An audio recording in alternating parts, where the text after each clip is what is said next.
Calmness, gentleness, silence, self-restraint, and purity are disciplines of the mind.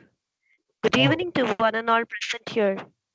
We are delighted to welcome you all for the day 4 of workshop on reviving India's traditional knowledge system to strengthen human capital for the 21st century.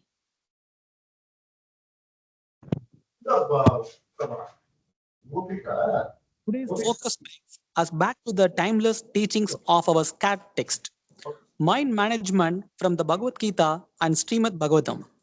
In today's busy and stressful world, the Bhagavad Gita and Srimad Bhagavatam teach us how to manage the mind with understanding, discipline, and to gain wisdom, knowledge, and intellect. Yes, before we proceed, it's our privilege to extend a warm welcome to the eminent guest who graced today's session. Now I welcome our esteemed chief guest, Dr. Sarath Chandra Kandekar, whose presence today's enrich our dialogue with the spiritual insight and scholarly depth. Welcome you, sir. And I welcome Dr. M. Prasanna Rajesh Kumar, our dynamic and accomplished principal, whose unwavering support continues to guide and inspire us. Welcome you, sir. I extend a warm welcome Dr. Madan Shankar, whose thoughtful contribution has played a key role in the making this workshop impactful one. Welcome you, sir. I invite Mr. P. Mageshwaran to introduce today's resource person. It's our pleasure to welcome Dr. Sarath Chandra Kandekar, a respected academician and scholar of science and spirituality. Currently, he is professor and head department of microbiology at KSR Institute of Dental Sciences and Research. Dr. Sarath Chandra's academic journey showcases a unique blend of scientific expertise and spiritual insight. With a PhD in medical microbiology and experience at the hospital, University of Toronto. Beyond science, he has also explored spiritual growth through Vedic text and Bhagavad Gita studies. We are honored to have him with us today. We welcome you, sir, for your thoughtful discourse. Please take over the session, sir.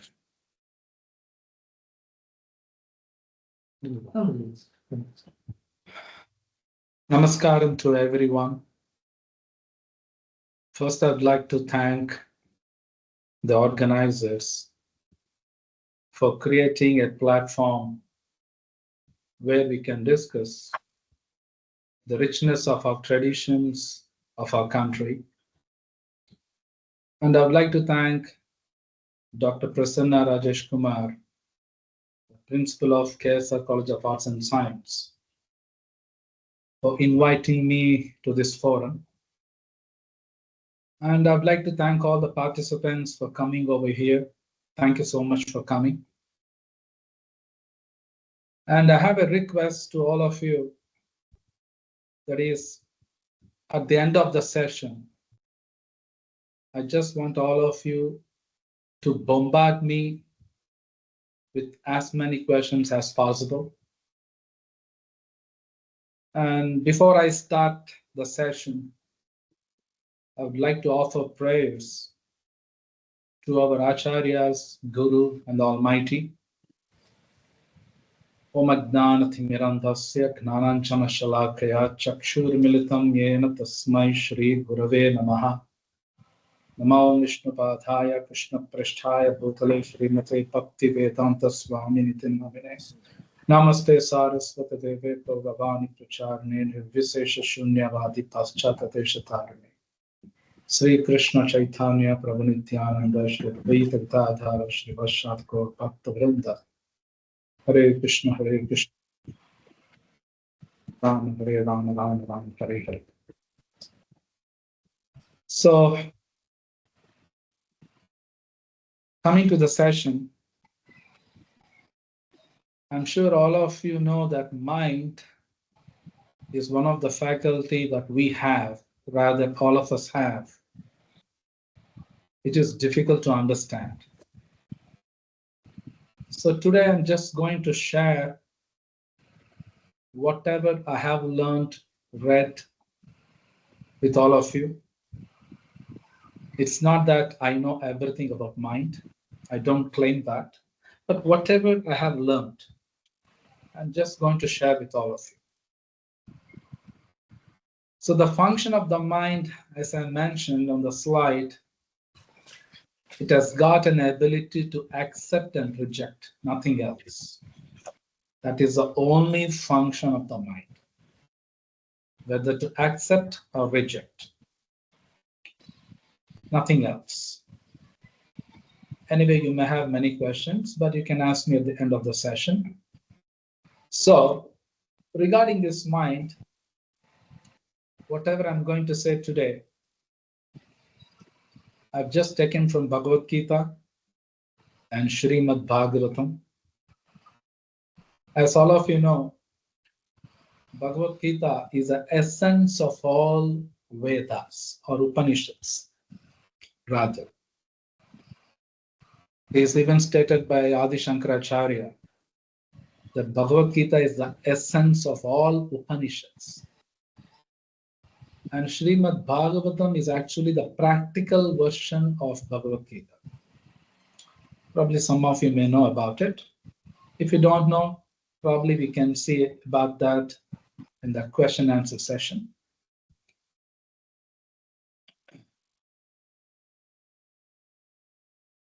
So today, at the end of the session, you may understand theoretically, okay, just theoretically, what is mind. Then you will understand why mind behaves peculiarly and giving us problems, and how to control mind. So I'm just going to speak these three aspects, and you will understand only theoretically. You may not be able to realize it. Okay. So dreams, I'm sure every one of us have a lot of dreams.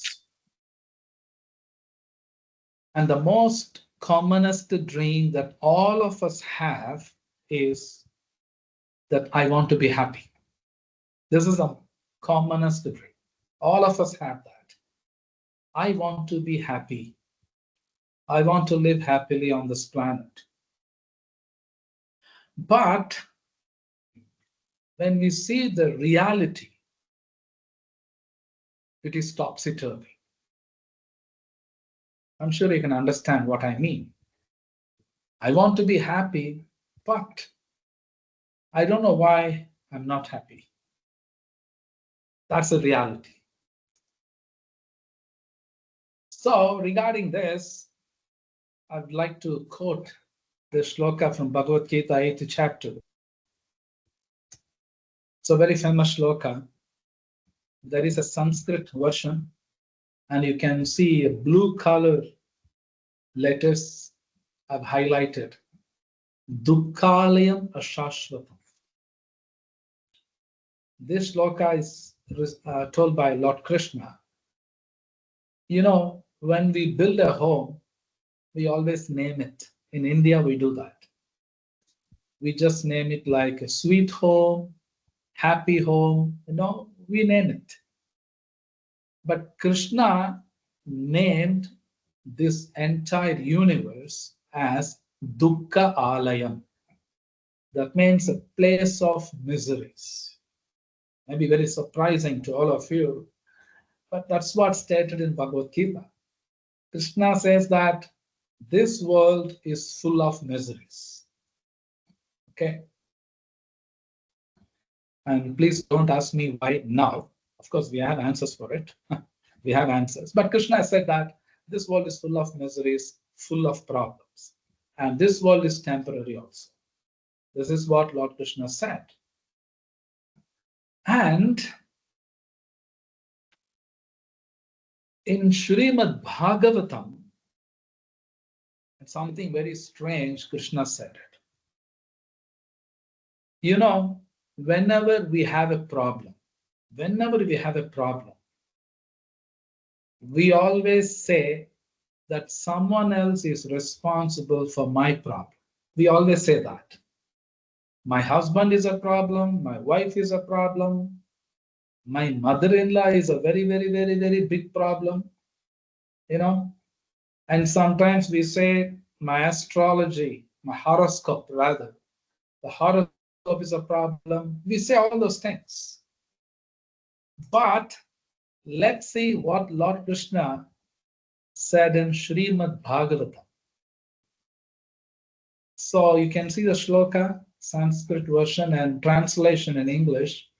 I'm just going to read the English translation. The Brahmana said, these people are not the cause of my happiness and distress.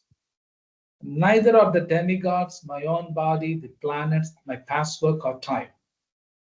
Rather, it is the mind alone that causes happiness and distress. So, very important point.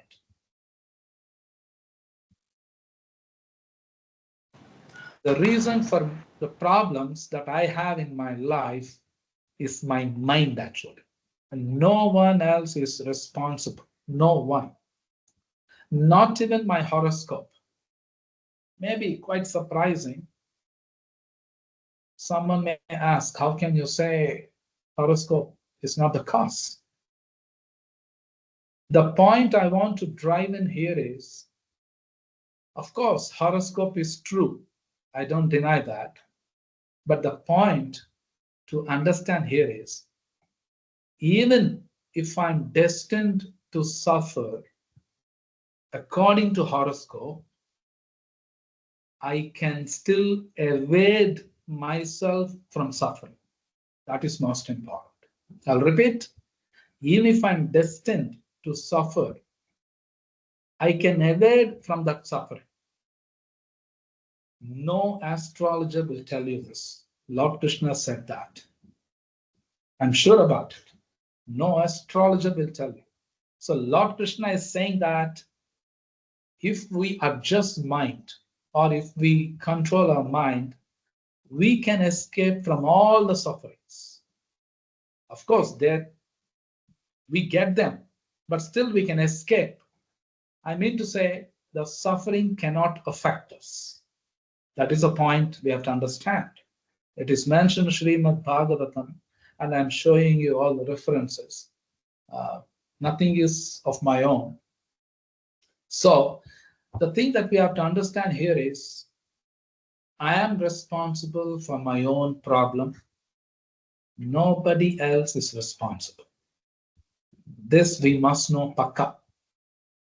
Nobody is responsible. As I said before, neither my husband nor my wife, my children, my siblings, my relatives, my horoscope, no one is responsible, but it is my mind. That we have to understand.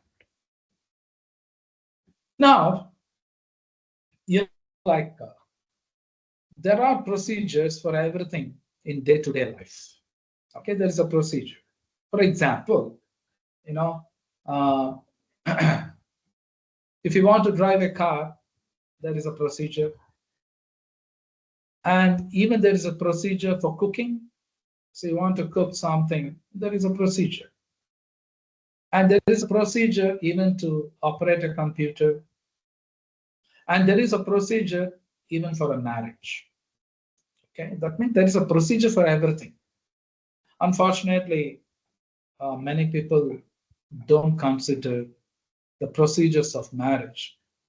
Unfortunately, that's why they have a lot of problems. But anyway, I don't want to get into those details.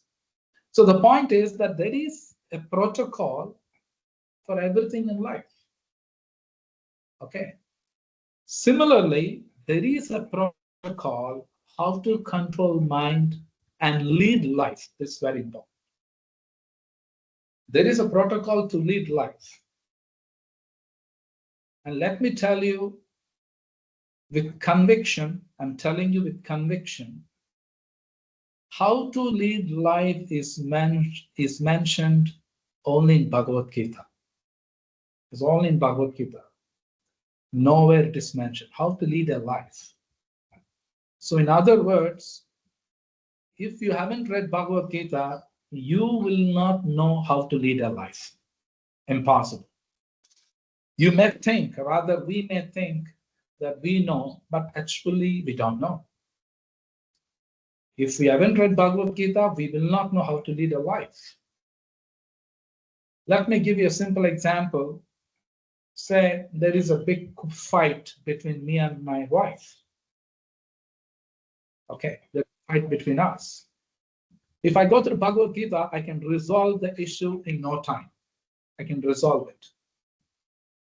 But if I go through a microbiology textbook or a computer science textbook or a medical textbook, I will not find solution. Impossible.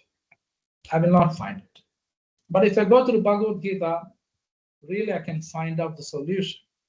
I can resolve any issue that we have on this universe in no time. We can resolve it. So these things are mentioned only in Bhagavad Gita. So that shows how important Bhagavad Gita, or rather our scriptures are very, very important. So this Bhagavad Gita is actually a science. Is actually a science. Please don't think this Bhagavad Gita is a religious book. No, it's not a religious book. Even though many people think so, it's not a religious book. It is a science, actually. And I have seen many people saying that. And some people say Bhagavad Gita is meant for Hindus, which is again wrong. If you have really read Bhagavad Gita, you will understand this is a universal book. Whatever is mentioned in Bhagavad Gita is applicable to every living entity on this planet. Every living entity, no doubt about it. It's actually science. Bhagavad Gita is a science. I hope all of you know what is science. You know, science is actually empirical. It is actually empirical. That means we can really experience it. So whatever is stated in Bhagavad Gita, we can really experience it. It is not an idea. We can experience it. So it is universal. It is not that it is meant for a sect of people like Hindus. It's not like that. I'm sorry to say that because many people say that, which is not true. Just like a medical science, you cannot say medical science is only for a set of people. It's not like that. It's for everyone. It's applicable to every human being on this planet, irrespective of religion, creed, and color, caste. You know, it's applicable. Similarly, Bhagavad Gita is like that. So, let me make you understand the functioning of the mind by giving you a simple example. So I'm sure you can see the slide. So boy and girl proposing each other. You can make out. I'm sure all of you might have heard about this or seen this. Okay, you might have. And so proposal is over. Obviously, they get married. Okay, they just get married. And maybe after some time, after the marriage, there is a chance they go for divorce. Of course, I don't mean that everybody is going for this. I don't mean that. I just want to make you understand the function of the mind, you know, by giving you this analogy. So the point I want to tell you is, during proposal, the boy or girl thinks that this person is the best person. It's the best person in the world I want to marry. That's what mind told them. And they get married. And after some time, again, the mind says, this person is a worst person. Okay? Mind says that. So mind behaves peculiarly. Then why my mind told me a few years ago that person is the best person? And now again, mind is telling me this person is the worst person. It behaves very, very peculiarly. So this mind, we must know. Okay, maybe very surprising. It cannot be trusted. Mind cannot be trusted. Please take it. I'm not blabbering. I'm going to show you evidence also. Okay, mind cannot be trusted. And the evidence just now I'm showing you on screen. It is mentioned in Bhagavad Gita, 16th chapter. Krishna is telling this. I'm just going to read the translation in English. One should therefore understand what is duty and what is not duty by the regulations of the scriptures. Knowing such rules and regulations, one should act so that he may gradually be elevated. That means what to do, what not to do, the decision must be taken by reading Bhagavad Gita. We should not take decisions whimsically. Our mind tells 1,000 things. We cannot believe it. So Krishna himself saying, you should take decision, rather all of us should take decision after reading Bhagavad Gita. I should not take on my own. For example, being a medical man, generally I give only medical examples.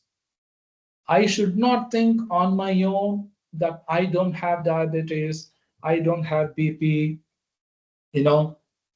my body is functioning well. I should not think on my own. I should go to a doctor, go for a master health checkup. Doctor should tell me, you don't have diabetes, you don't have BP. The doctor should tell me. I should not think on my own. Similarly, the mind tells so many things. We should not believe it. We should go through scriptures, Bhagavad Gita or Srimad Bhagavatam. Thoroughly, we should study them, not just read, study them, and we should take decisions. That is the most important. That is the most important. So that's why, reading Bhagavad Gita is very, very important. But generally, we take decisions based on mind. It is true. Even me too. Okay, even me too. It's not that I'm something great. No, I'm not. I'm also just one among you. So I should be very careful. I have to read Bhagavad Gita every day. Then, based on that, I should take decision. And Krishna mentioned about the mind in another chapter, 6th chapter. You can see the shloka, the English translation. Krishna is saying, the mind is the friend of the conditioned soul and his enemy as well. So mind can be our friend and mind can be my enemy also. But now the problem is my mind working as a friend or working as an enemy? That I don't know. It's very difficult to understand. Not so easy. Not so easy to understand. Is it my friend or enemy? Of course, if the mind is controlled, then it is my friend. If it is not controlled, it's just enemy. So if you go through Bhagavad Gita, you will understand whether your mind is controlled or not. Many shlokas are there. I don't have enough time to get into those details, but I just want to tell you that uncontrolled mind is only enemy. It's only enemy, no doubt about it. Now, we should understand what is exactly mind. We should understand that. Unless we understand mind, we cannot control it. If you want to control the mind, you have to understand mind. So let's get into the basics of the body. So you can see on screen I mentioned called gross body. Okay. Gross body means, we see others, others see us. So what we see is actually gross body, made of Panchabhuta, 5 great elements, earth, water, fire, air, and sky, I mentioned on the screen. So what we see is actually gross body. And there is another body inside this body that is called subtle body. Sukshma Sharira, subtle body. And that body is made of mind, intelligence, and false ego. And now let me explain the difference between these two. Imagine if I take a stick and hit you, you feel pain. That pain is felt by gross body. Okay, this gross body is feeling the pain. And now imagine if I keep criticizing you, scolding you for no reason. You haven't committed any mistake, but I'm just criticizing you, scolding you, abusing you verbally. Then you will feel pain. And that pain is felt by mind actually. That is felt by mind. I hope you can understand the difference. Of these two, the pain felt by mind is greater.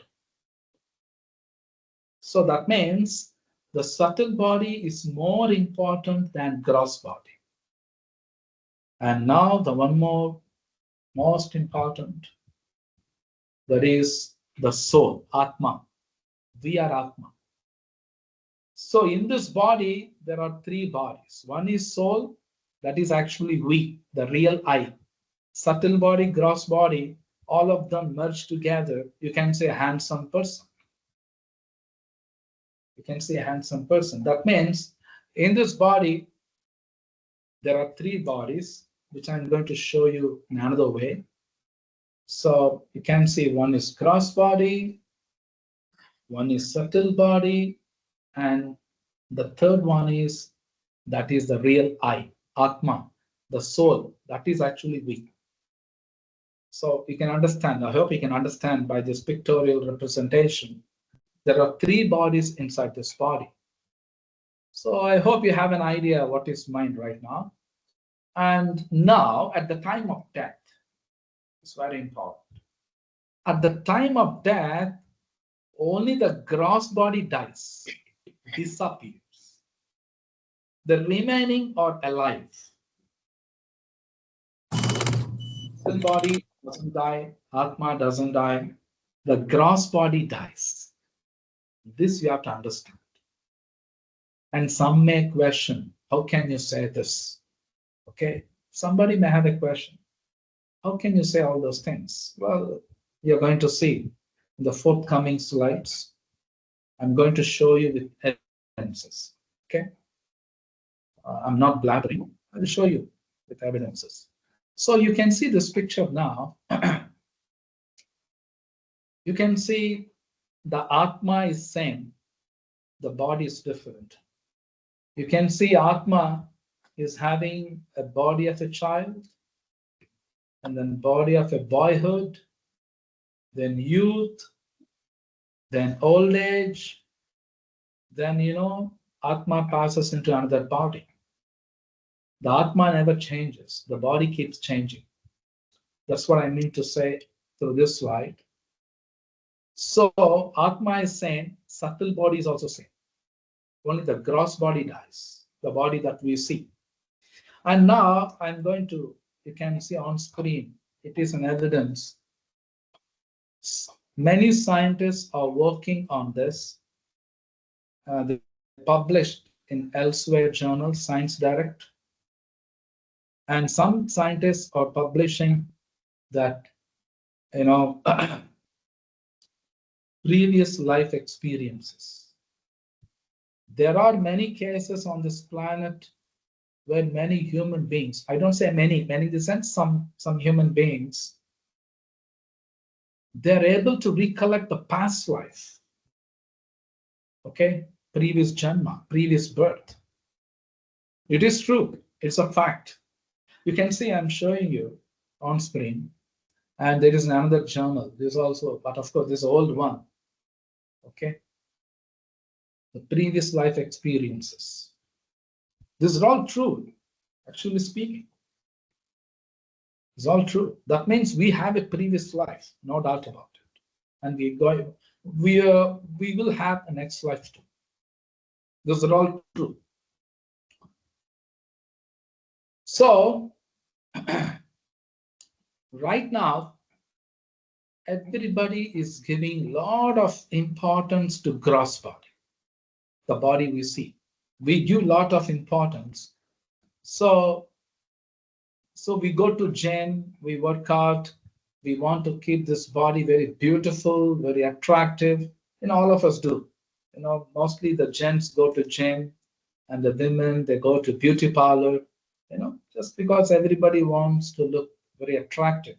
So we give a lot of importance to gross body, most of them. And some people give importance to the subtle body.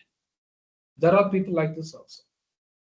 They give importance to mind, intelligence, and ego. They give more importance. So they do yoga. They do yoga. And in fact, if the subtle body starts suffering, then they commit suicide. I'm sure all of you might have heard many people committing suicide, even the people having many degrees, even IAS. I have seen in the news collectors, even big professionals committing suicide. The reason is their subtle body is suffering, especially the mind is so suffering a lot, they commit suicide. Nobody commits suicide because of the suffering of a gross body. Oh my God, I couldn't take up my headache, so let me commit suicide. Nobody does it. But if the mind suffers, people commit suicide, actually speaking. So this is very important. So again, the same slide, I'm just showing you that Krishna is saying that mind can act as a friend and it can act as an enemy also. But the most important is we have to make it our friend.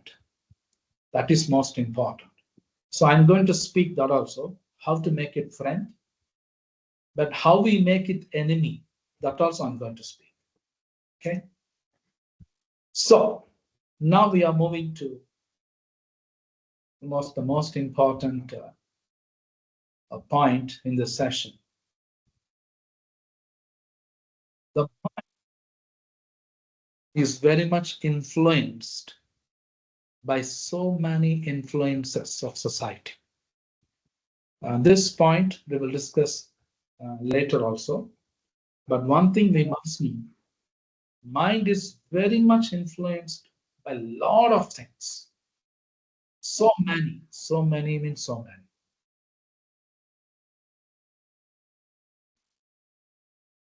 Mind is very much influenced by fate. Maybe many people don't believe in fate. But let me tell you, being a medical man, I have my own experience. We are doing some research based on our scriptures, Bhagavad Gita, Bhagavatam.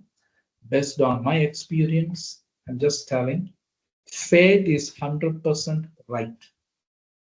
It is true. Fate does exist. That to being a medical man, I can tell it very much. We have so many experiences.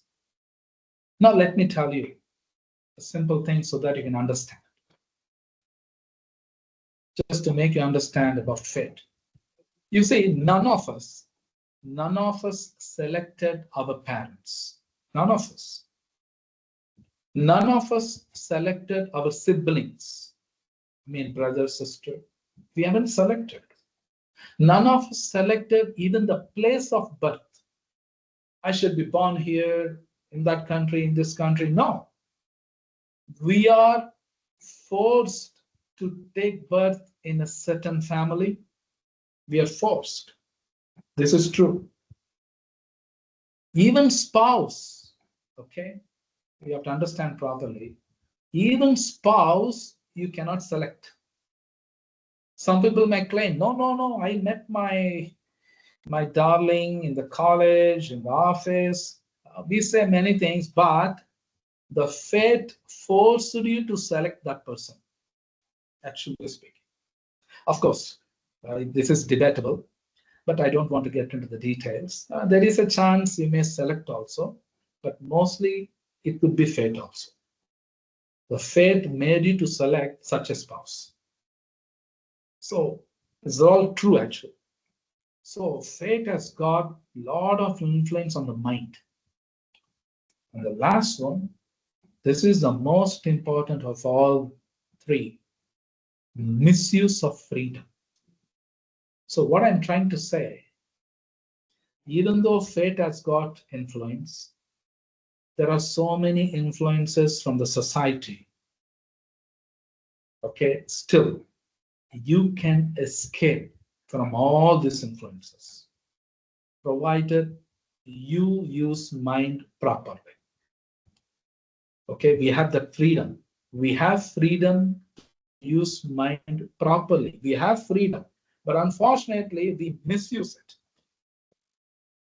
This is a point I want to convey in this slide. We are misusing our freedom, because of which all the problems arise. This is the most important. Now, I've just put a star. So, now I'm moving to the most important point of the session. What are the influences of society on our mind?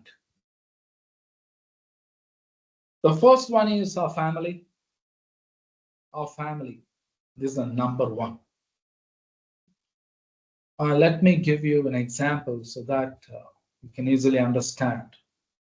I have seen personally, I'm sure you might have seen also, no doubt about it. The example I want to tell you here is, right now, some parents, why some, most of the parents, they take their children to a movie. They take their children to a movie. And I'm sorry to say that, but that is a fact. This is a fact. I don't watch movies. I stopped watching movies 20 years ago. But if I'm not wrong, the movies of today, they show a lot of obscenity in the movies. A half-naked woman dancing with someone, all sorts of rubbish they show on movies, in the movies. So these parents, they take the children to a movie and they're watching the movie. And the kid may be 6-year-old or 7-year-old. Okay, and these parents are, they're adults. But the parents fail to understand the kids who are watching the obscenity in the movie, their mind gets contaminated. 100% true. Unfortunately, the parents are not understanding it. And sometimes, I go to my relative's home, and to my surprise, in the relative home, the entire family, grandparents, parents, grandchildren, all of them sit together and they'll be watching a trash on screen. Everybody sits and watches. It's really a trash, obscenity. Unfortunately, the elders of the family, they don't know that the kids get affected, no doubt about it. They get affected. The mind gets contaminated. And when they become adult, they do all nonsensical activities. They indulge in nonsensical activities. No doubt about it, it happens. No doubt about it. So the family in the sense, the elders should really know what to teach our kids. Unfortunately, is not happening, okay, in the entire planet. It's not happening. So family is a big influence. Even what we speak, I mean, the what elders speak, okay, the children, they're really observing us. Sometimes we see the elders, they fight in the presence of the children, and the children get affected. It is true. I'm seeing in my own students. My own students, many of them got affected because of their parents. It's really true. So the family plays a very big role in influencing the mind of the children. And next is surroundings, media. I'm sure we can understand. Right now, the media is in our hands, and especially the cell phone. And it really affects us a lot. A lot means a lot. I'm sure you can understand what I mean. And next, what we see. Something very important. If our family influenced us in a bad way, definitely I see something which I'm not supposed to see. I do that. We see something what we are not supposed to see, and definitely the mind gets influenced in the bad manner. I hope you can understand. Similarly, what we hear, and right now, the movie songs, not only movie songs, most of them are really obscene. We should know what to hear, what not to hear. And even for that, we have to go through scriptures. What to hear, what not to hear. Again, the family, the elders, they should teach the children what to see, what to hear, everything they must teach because they influence us a lot. Right now, people discuss so many that really influence us. And next is what we eat and talk. And a couple of days ago, a wonderful speaker spoke about the types of food, sattvic, rajasic, tamasic. So I don't want to get into those details, but what we eat affects our mind. 100% sure. I can talk many hours about eating. I can talk hours, but I don't have enough time because I want to concentrate on mind. So what we eat, what we talk affects our mind. That means we should know even what to talk. And unless we read Bhagavad Gita or Srimad Bhagavatam, we cannot know what to talk, what to eat, what to hear. We cannot. And next, what you smell. Maybe surprising, really surprising. And let me tell you a surprising thing. There are many, many fragrances, in the shops. They sell you a lot of fragrances. Let me tell you the fact. I'm not blabbering. I'm speaking truth. That I'm a teacher. The fragrances that we get in the society, they affect your mind negatively, not positively. That's a very big science. It's very big science. All the fragrances that you see in the society, in the departmental stores, they affect your mind only in the negative manner, not in the positive manner. Not in the positive. So I don't have enough time to speak about it. And last is what you touch.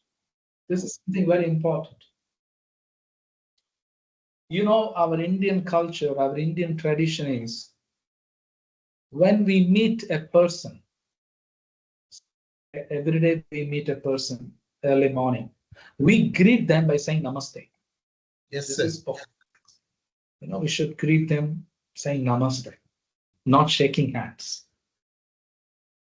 Well, you may think, oh, what's wrong in shaking hands? You may ask. Well, anyway, that has got a lot of science. As I said, I don't have enough time to speak all those things, but one point to make here. Right now, I see many people, especially college going boys and girls, They touch others and speak, which is not good. That's not good. Touching others is not good. And touching an opposite gender is dangerous. People may not like these statements. Okay? Not many people like what I said right now. People don't like it, but I'm speaking truth. You touch an opposite gender, you are in problem. Okay, you can touch your spouse. That's okay. That's okay. Apart from spouse, don't touch anyone. Don't touch. It gives you problem. Your mind gets affected. It is true. Unfortunately, neither the parents nor the teachers in the school or college, they're teaching this. Neither of them are teaching. The reason is neither the parents nor the teachers know about Bhagavad Gita. So how can they teach good things? Impossible. So the elders are suffering, the children also suffering. The entire society is suffering, the entire country is suffering. Because they have a very bad influence on the mind. It is true. It is true. You touch an opposite gender, you are in soup. You are in soup. It's not good. You can have a conversation with them without touching them. And of course, you should be really careful even about conversation also. Anyway, that's again a different science. I don't want to get into that. Okay. I just want to move on to the next slide. So of all this, the family influence is the most important. If the family influences properly, then we know what to see, what to hear, what to eat, what to talk, what to smell, what to touch. We know do's and don'ts if our family influences properly. So if we go through Bhagavad Gita, we can learn all those things. Whatever I have shown you on screen, you can learn everything perfectly if you go through Bhagavad Gita.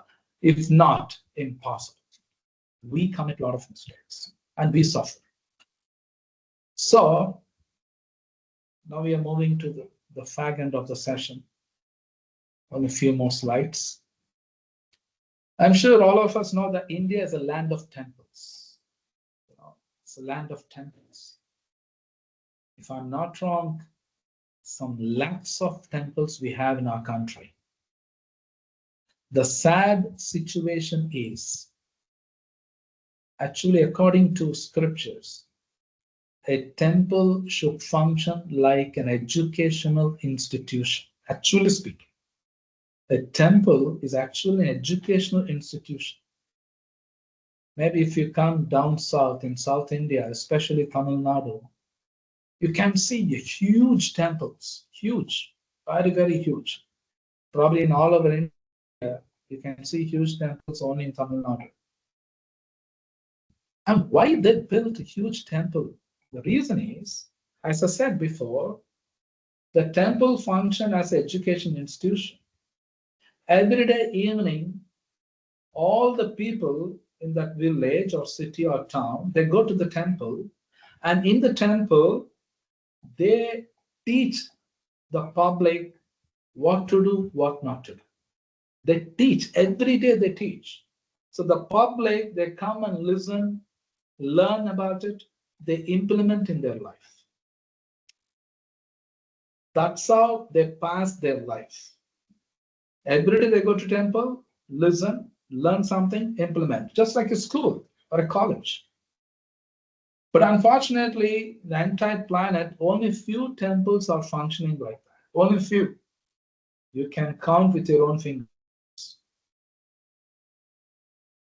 The remaining temples are not functioning like educational institutions. This is a sad part. And you believe it or not, if the temple functions like an education institution, then everybody will know what to speak, what to eat, what to do, what not to do. They will learn it. They will learn it. So this Indian knowledge systems, now this is very, very important. This is a high time, a need of the hour. We must teach everyone, not only this country, the entire world, they must have the knowledge of Bhagavad Gita, Srimad Bhagavatam. Otherwise, they're going to have a hell of time, no doubt about it. They will have a hell of time. And that's what happened now. Right now, all of you know, a war happened. And the war happened because of an uncontrolled mind. That's it. The real reason is uncontrolled mind. That's the reason for the war. A war between nations, a war between families, and war within the members of the family. The real reason is uncontrolled mind, contaminated mind. That is the culprit. And we have to control it. We have to control it. And unless we go through Bhagavad Gita, we will not know the means to control it. So people, they take up yoga.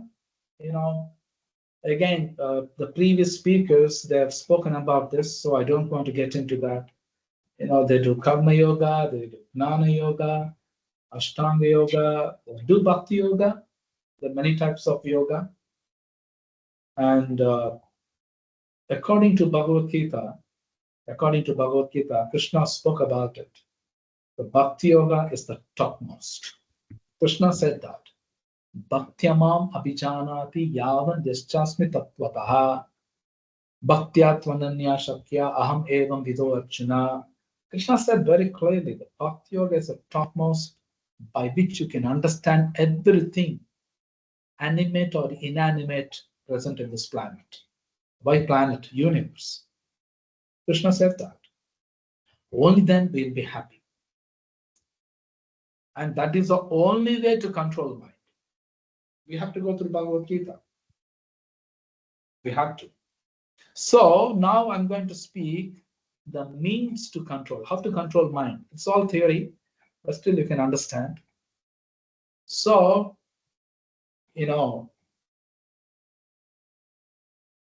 before that is how to control mind, how to lead a life. These things must be taught at the younger age. There is, you can see this is a shloka from Srimad Bhagavatam. This shloka was recited by Prahalad. All of you know Prahalad. Last Sunday was Nrsimha Chaturdasi. Lord Nrsimhadev descended. He took avatar on that day. And all of us know that because of Prahalad Maharaj, he took that avatar. And Prahalad Maharaj recited the shloka. I'm just going to read the English portion.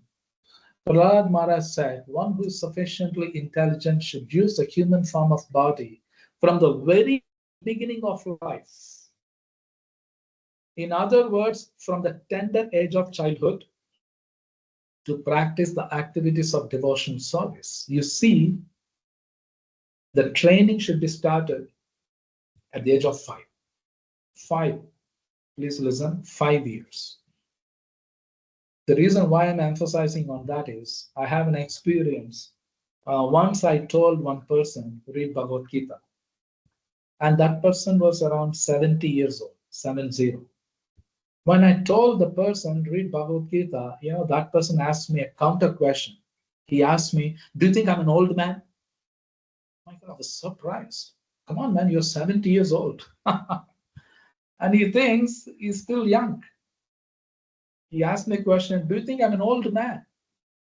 That means generally people think only old people will read Bhagavad Gita. No. Unfortunately, people think the Bhagavad Gita should be taught at the younger age, minimum is 5. At the age of 5, we should teach. And you believe it or not, that children easily can understand. I swear it. They easily can understand. We should know how to teach. And we must teach. And let me give you a simple example so that you can understand. We generally send children to the school. I mean, when they age, the moment they they're 5 years old, we send them to school. We don't send them to school when they're 50 years old. We don't. Why we send them at the younger age? The reason is at the younger age, you can learn everything faster. Easily you can learn languages, science, maths.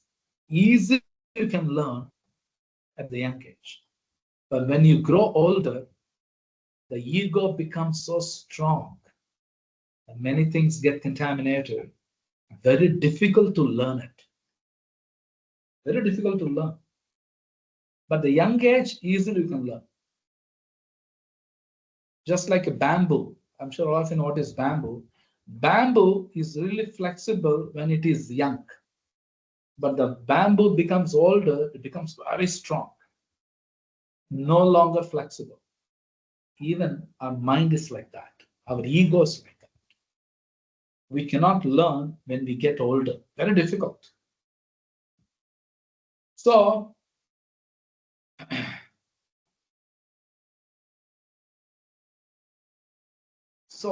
I hope you can understand the importance of Bhagavad Gita. I just spoke on a little bit, not much. This is the only way left out. There's no other way left out. As I said, at the beginning of the session,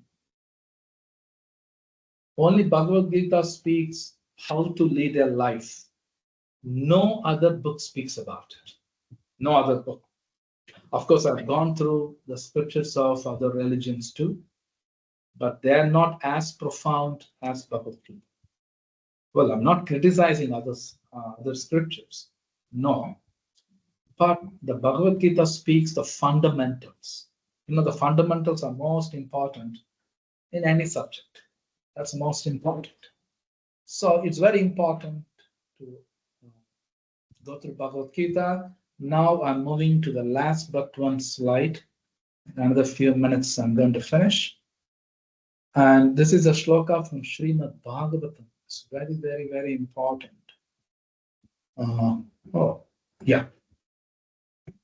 It's a very important shloka in Srimad Bhagavatam spoken by Shukadeva Goswami. I'm just going to read the English translation. My dear king, although Kali Yuga is an ocean of faults, there is still one good quality about the same. Simply by chanting the Hare Krishna Mahamantra, one can become free from bondage and be promoted to the transcendental kingdom. It's very important. One thing is, you see, although Kali Yuga is an ocean of faults, there are so many faults in this universe. Universe, not just world, universe. So let me mention few faults, which I already told you. It'd be like a recap. The fault they mean is, it is very difficult to expect an idealistic society right now. Very difficult. Even if I go outside, right now I'm in a college, the moment I step out of the college, sometimes there'll be some obscene posters, stuck to the wall. I'm sure all of you might have seen. They stick obscene posters. Everywhere there's obscenity. There are so many faults in the living conditions. I don't have good water to drink, good vegetables to eat, good fruits to eat. Everything is contaminated. Even air is contaminated. Everything is contaminated. That's why the shloka says Kali Yuga is an ocean of faults. So it's very difficult to control the mind. Not so easy. Still, there is a way to control the mind. The shloka says you have to chant the mantras. That is the only way left out right now in this universe. There is no other way left out. There's no other way. So, the chanting mantras,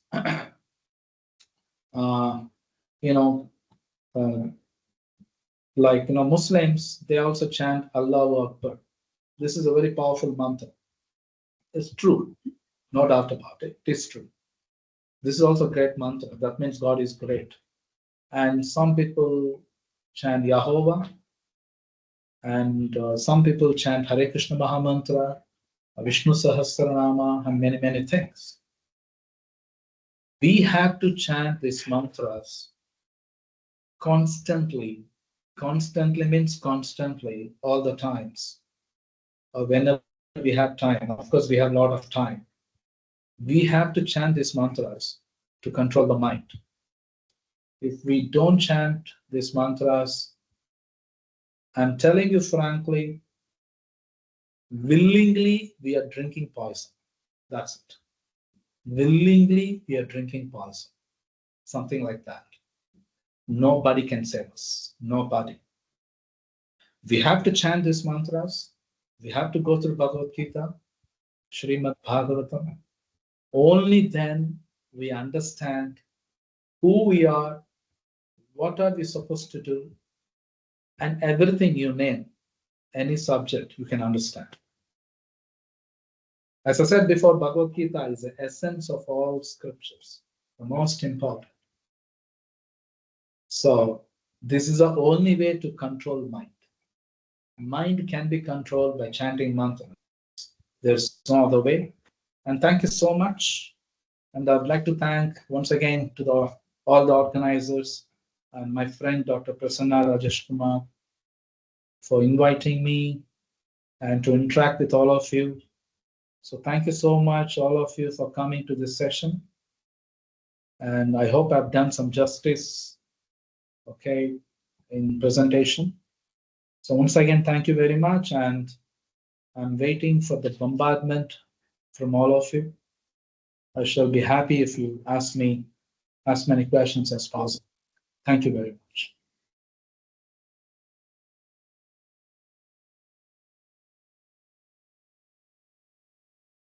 Questions? Dear questions, if any questions, ask to me. Yeah. Any questions?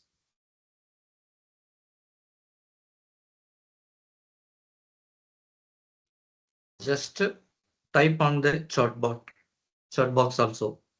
You can ask me or you can chat. I mean, you can type in the chat box. It's up to you.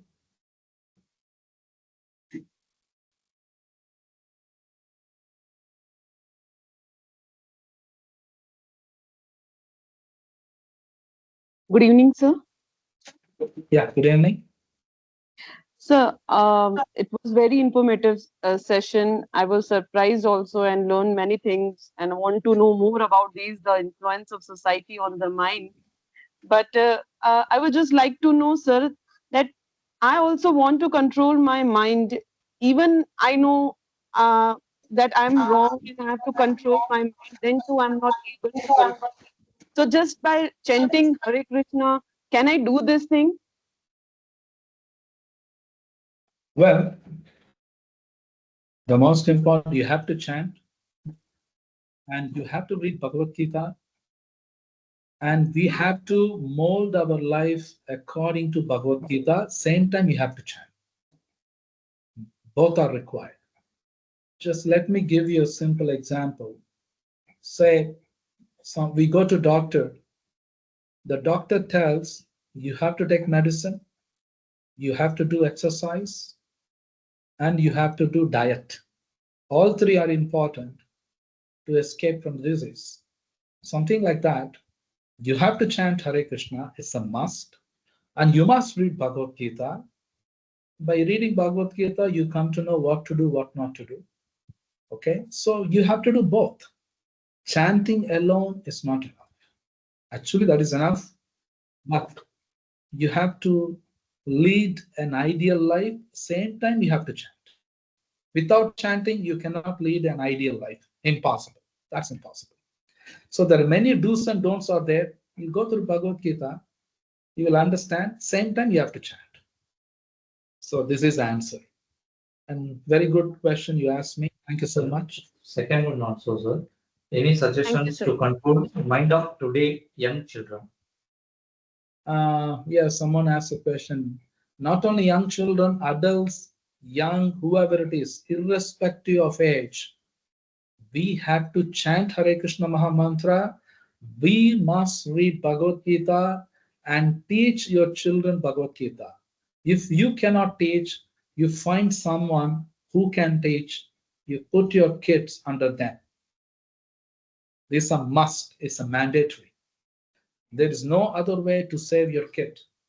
And being a teacher, I'm telling you frankly, no school teacher teaches Bhagavad Gita in a school, in college. You tell me in which college, in which school, who's teaching Bhagavad Gita? It's not taught. I'm telling you frankly, even parents are not teaching. It is a sad situation. So, all of us, not only young children, even adults also, we must read Bhagavad Gita, we must chant Hare Krishna Mahamantra. That's important. Anyway, thank you. Wonderful question. So another one from Dr. K. Baby. I have learned how mind is responsible for our happiness or sadness. It's a comment, not a question. Okay. A nice comment. Thank you so much. But it's all theoretical.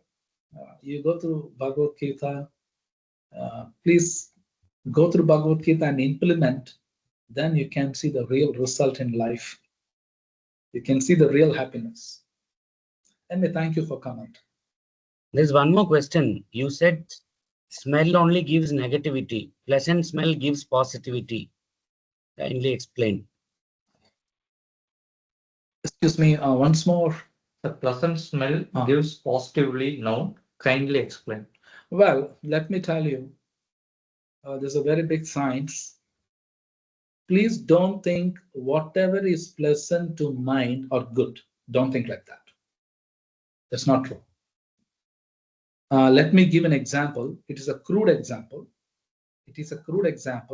But I'm just giving you this crude example to make you understand the point. Please don't mistake me. Imagine if we touch an opposite gender or an opposite gender touches us. We feel pleasant. We feel pleasant, but that is dangerous. Similarly, even smell, it may be pleasant, but dangerous. It's very subtle. I don't want to get into, I don't have time to explain that. Don't think the pleasant smell is always good. Of course, it can be good also. It can be bad also. It's very difficult to understand, especially the fragrances that you get in the departmental stores. Maybe 99.99% are, they may be pleasant, but very bad for mind. They're very bad for mind. It's true. A lot of research is being done behind that. Not many people know that. And because luckily by Lord Krishna's mercy, I have friends all over the world. I get information regarding that. Anyway, thank you so much for the question. A good question. So, any other?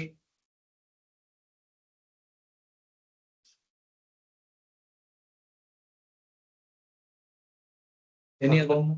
One question, sir. Sir, if that is so the case, how does aromatherapy works?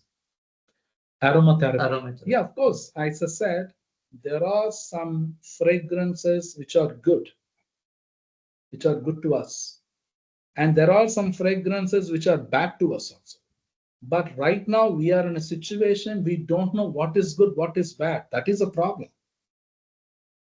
I hope you got the point.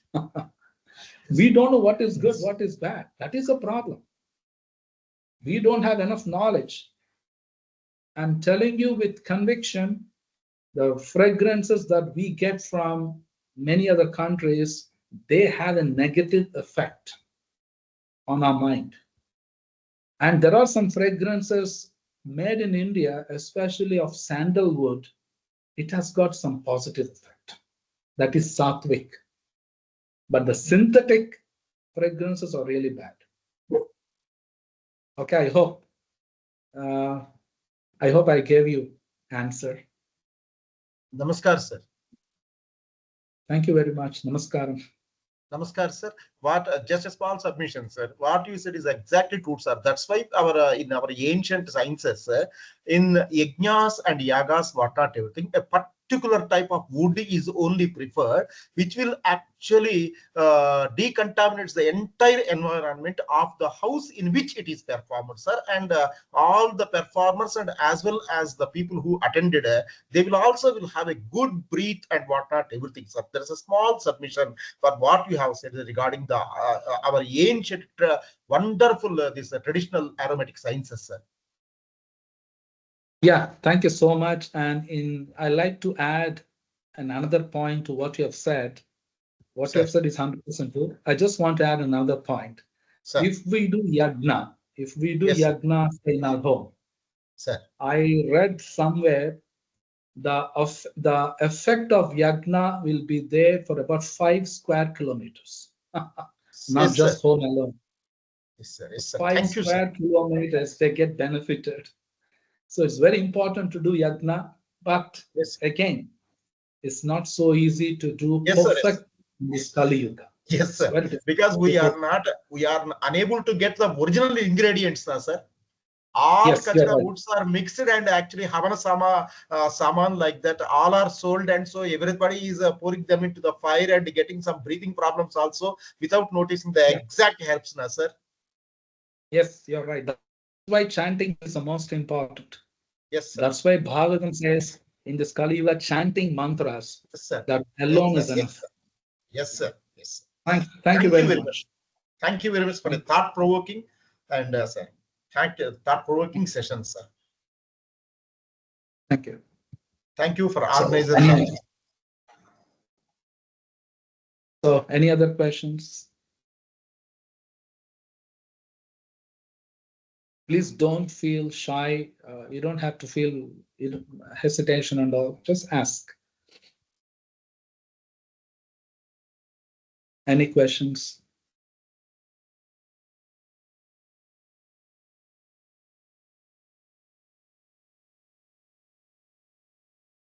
So sir, would you mind actually giving your email ID or something for all the participants also? I don't mind. You can take down now, or can I? Where should I type it? I don't know. Okay. Yes, sir. So I'm going to chat. Where here? Okay. I'm going to type it. Yes, sir. Thank you, sir.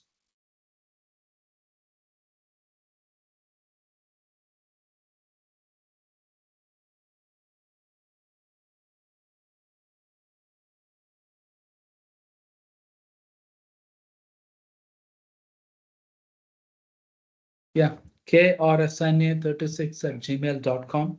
Yes, sir. This is my email. Thank you so much. Dhanyavad. Feel free. Thank you very much. Dhanyavad. So, any questions?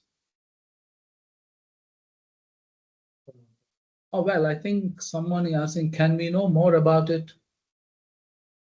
Any platform about the various part which is untouched? Yes, information. Oh, well, I didn't touch about intelligence. I spoke about mind, but I didn't speak about intelligence.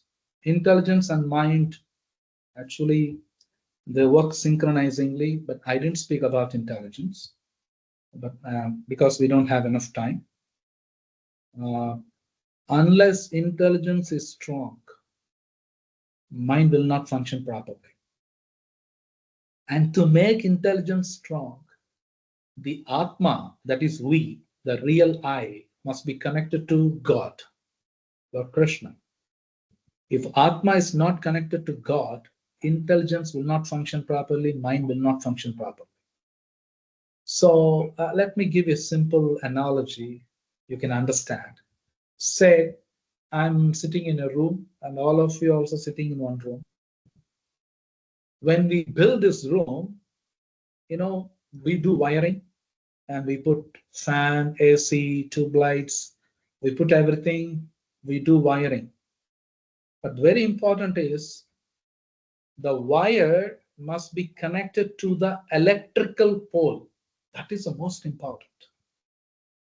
If the wire is not connected to electrical pole, the AC, the fan, the tube light, everything's a waste. Dummy.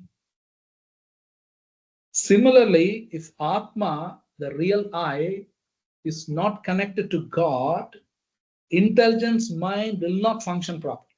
They don't function. Okay? So, the simple example I gave you. So, we must be connected to God. We must connect ourselves to God. You go to Bhagavad Gita, you will understand. Krishna said that. Manmana bhava madbhakto madhyaji mam namaskuru. Krishna says, you connect your mind to me. Krishna said that. And we can do that by chanting Hare Krishna Maha Mantra so that intelligence becomes strong, so that whatever you study, you can memorize it very soon. You will understand it. So there are various things I haven't touched. I just focused only on mind. So maybe in some other lecture, I can touch the intelligence or something else. Anyway, thank you so much for asking the question. I think Dr. Chitra, thank you so much. Wonderful question. I hope I answered your question.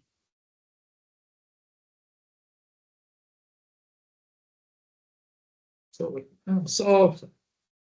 we'd like to wind up the session. Thank you so much. I'd like to thank once more all the organizers and all the participants. Thank you so much.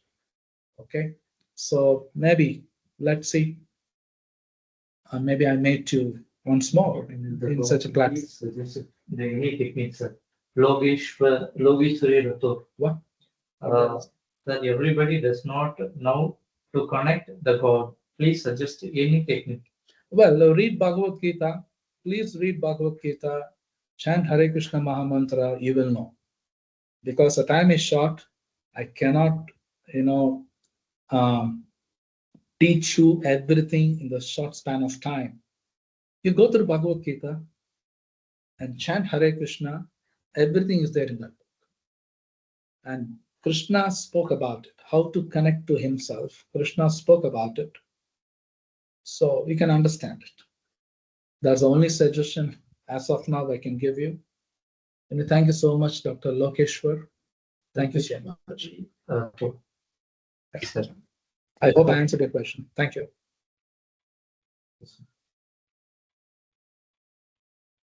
Bye. Yeah, thank you, participants. Tomorrow, today's session says it's over, and then meet tomorrow. Yeah, thank you, thank you. All are wind up the meeting. Yeah, thank you. Thank you, sir. Thank you. Thanks. Thank you, sir. Okay. Thank you, ma'am. Thank you.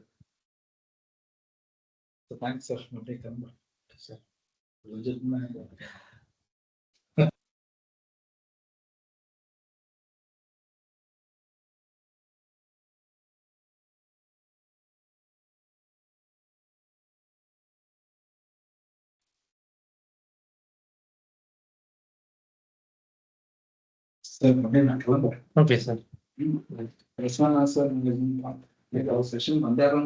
Sir, ಇಲ್ಲ sir, அவர் இன்னைக்கு